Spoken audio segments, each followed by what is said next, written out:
It was good from my point of view because it allowed me to work alongside loads of different people and get a real broad experience of different types of work. Although sometimes then the problem is trying to juggle all the work you get from different supervisors. And definitely. And as your sort of assigned supervisor, that's one of my roles, isn't it? Just kind of make sure that you're not being swamped by particularly too many partners, probably, you know, trying to ask you to work with them, because there has to be some sort of balance struck.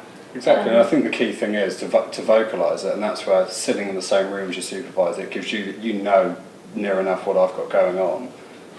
And that's the other useful thing about having the trainee diary. It allows me to catalogue exactly what I've got going on, and if I want to bring something up with you, which actually I didn't have to, but it gives you a reference point to know exactly what you've got going on at any one time. So you make sure you're ticking all the boxes on the Law Society requirements. So exactly. Like if you, I know that one of our concerns was to make sure that because you were sitting in a litigation department, you actually got to court and saw some live advocacy, so that you could, because that's one of the requirements you have to satisfy in the Law Societies. And when we had our mid-seat appraisal, for example, that was kind of what I used as the basis for a discussion, and it helps you to kind of keep track of the skills that you know you've either witnessed or done yourself, and then those that haven't, you can try and approach in the second half of your seat.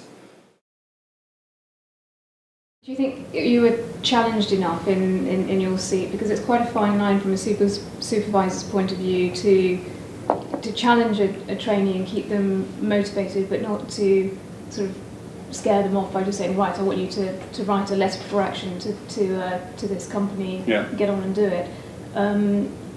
How did you find that? Yeah, I think I was. I mean, I think that comes with time because you build trust, don't you? I think at the beginning of your seat, you're inevitably doing more of the mundane tasks, and it's kind of a feeling out scenario, isn't it? You're trying to find.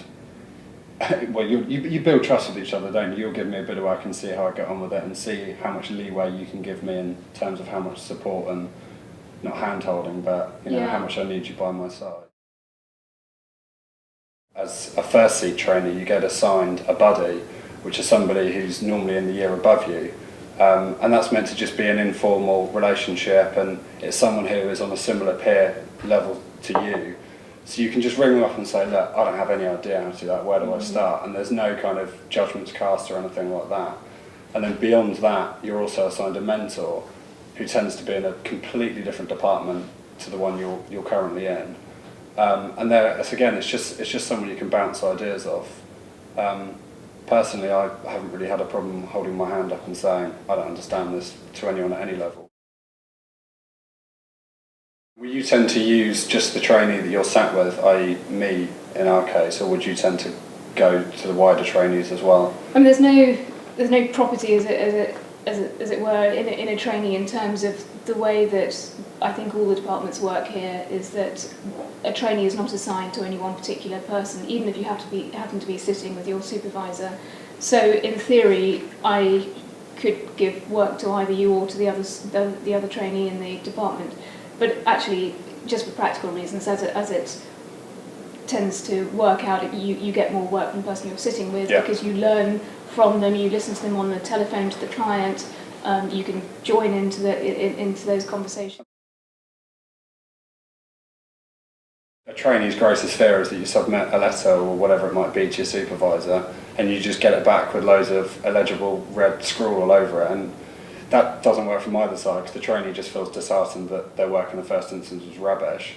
But secondly, if they were to try and amend it on that basis, it wouldn't necessarily work. And I think what works well here is that you won't just get a bit of paper on your chair with the amendments. Supervisors will tend to sit down with you and go through the changes they've made, and not only that, but why they've made it 2 months ago. But I still think it's very important to have that sort of mid-seat, or even maybe 1 month into a seat, to have a sit down and a chat, so that any problems can be ironed out then.